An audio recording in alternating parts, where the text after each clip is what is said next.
দর্শক, বিদেশে যে পোস্টাল ব্যালট পাঠানো হচ্ছে, বিদেশি নাগরিকরা যারা ভোট দেবেন তাদের ভোট দেওয়ার জন্য পোস্টাল ব্যালট পাঠানো হচ্ছে, সেটা নিয়ে যে লঙ্কাকাণ্ড তুঘলকি কাণ্ড শুরু হয়েছে সেটা আগামী নির্বাচনকে বিতর্কিত করার জন্য যথেষ্ট।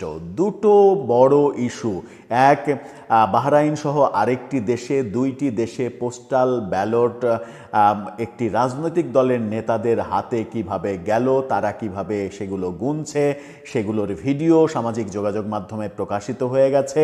এটা একটা খুবই বড় ঘটনা। আর একটা হচ্ছে পোস্টাল ব্যালটে দলগুলোর যে প্রতীক দেয়া হয়েছে সেখানে পক্ষপাতিত্ব করা হয়েছে বলে বিএনপির তরফ থেকে ব্যাপক অভিযোগ করা হয়েছে। বিএনপির প্রতীক দেয়া হয়েছে ব্যালটের মাঝখানে, যেখানে ভাঁজ পড়বে সেই ভাঁজে দেয়া হয়েছে। ভাঁজে ধানের শীষ অর্ধেক হয়ে যাচ্ছে, যে কারো জন্যই সেটা বুঝে ওঠা মুশকিল। এছাড়া আরও অনেক কিছু রয়েছে। গতকালকে নির্বাচন কমিশনের সঙ্গে সাক্ষাৎ করেছেন বিএনপি নেতা নজরুল ইসলাম খান। সাক্ষাৎ করে এসব অভিযোগ করেছেন, কিন্তু অনেকেই বলছেন যে যা কিছু হচ্ছে, যা কিছু দেখা যাচ্ছে, তাতে কি বিএনপি টের পাচ্ছে আগামী নির্বাচন তাদের জন্য খুব একটা সুখকর নির্বাচন নাও হতে পারে? চলুন একটু আলোচনা করে দেখি পোস্টাল ব্যালট নিয়ে কি হচ্ছে, বিএনপি কি বলছে, বাস্তবতা কি বলছে। থাকবেন পলিটিক্স। দর্শক, বলছিলাম গতকালকে বিএনপি নেতা নজরুল ইসলাম খান তিনি নির্বাচন কমিশনে সাক্ষাৎ করেছেন। পোস্টাল ব্যালট নিয়ে যা কিছু হচ্ছে সেটার জন্য অভিযোগ করেছেন।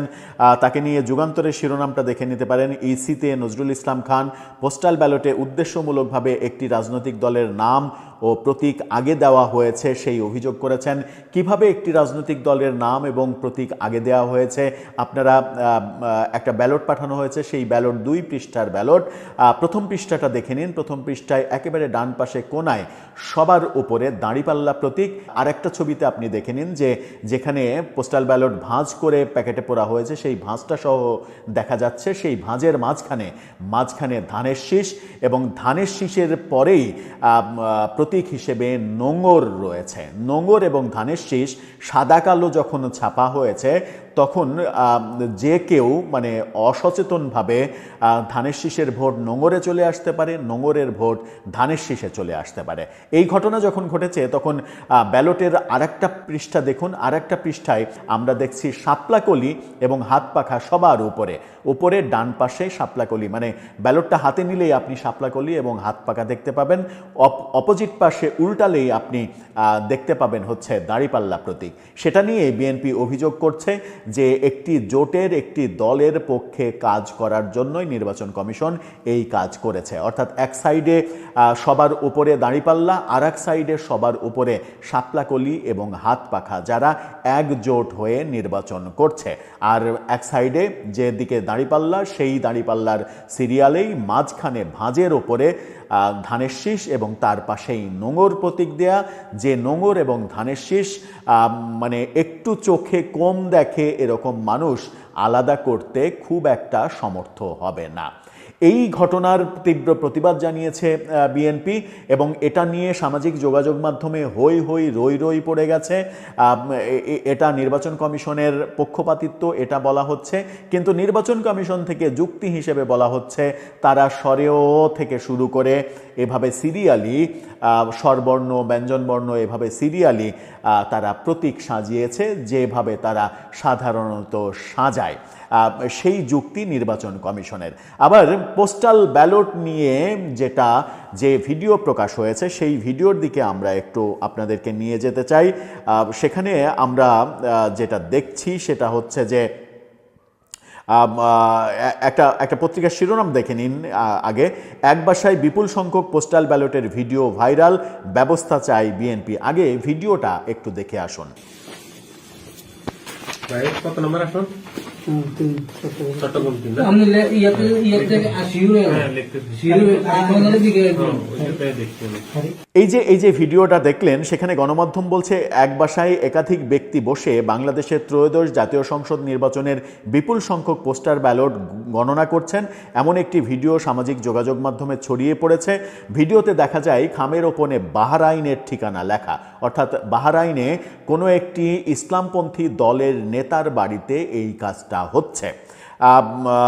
দলটির এই ব্যাপারে বিএনপি অভিযোগ করেছে। দলটির অভিযোগ, একটি বিশেষ রাজনৈতিক দলের নেতারা এই কাজে জড়িত।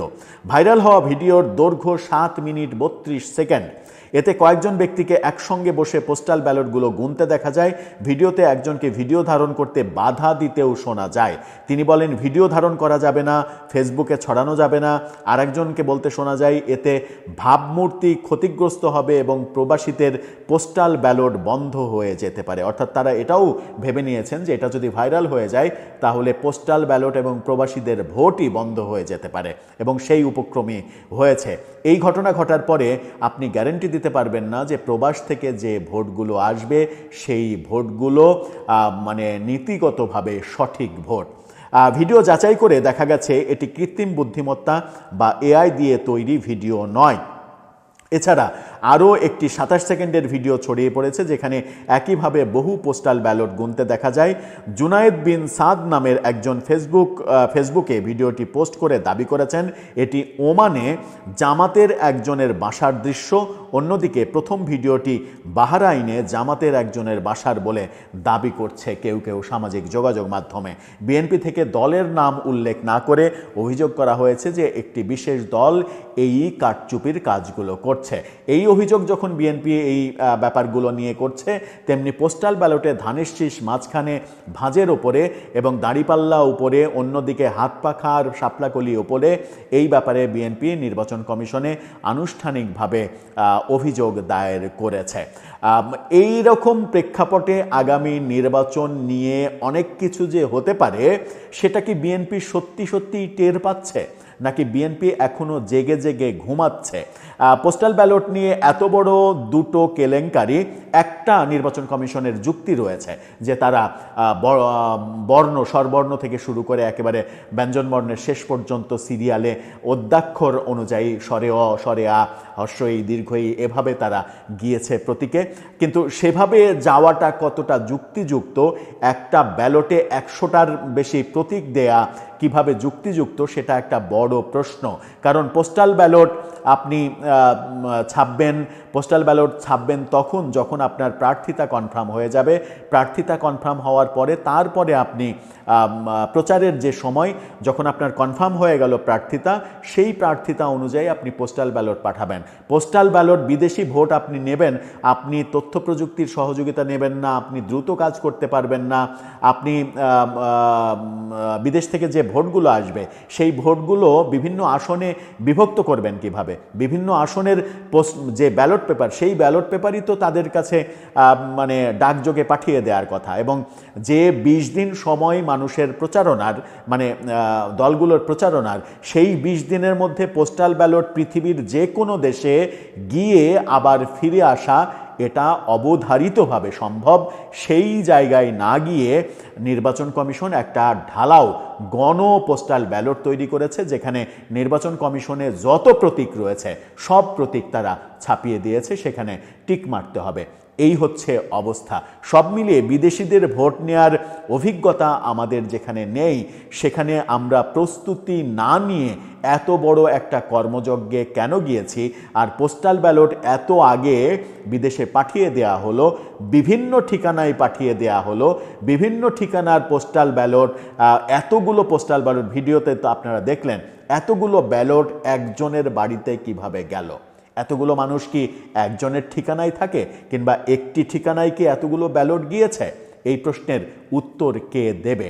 এই প্রশ্নের উত্তর কে দেবে তার চেয়েতেও বড় কথা হচ্ছে, এই প্রশ্নের উত্তর খোঁজার চেষ্টা কি বিএনপি কিংবা তাদের জোট কিংবা অন্যান্য দলগুলো চেষ্টা করেছে, কিংবা তারা কি বুঝতে পারছে ডাল মে কুছ কালা হ্যায়? দর্শক, আপনার মতামত জানিয়ে লিখতে পারেন আমাদের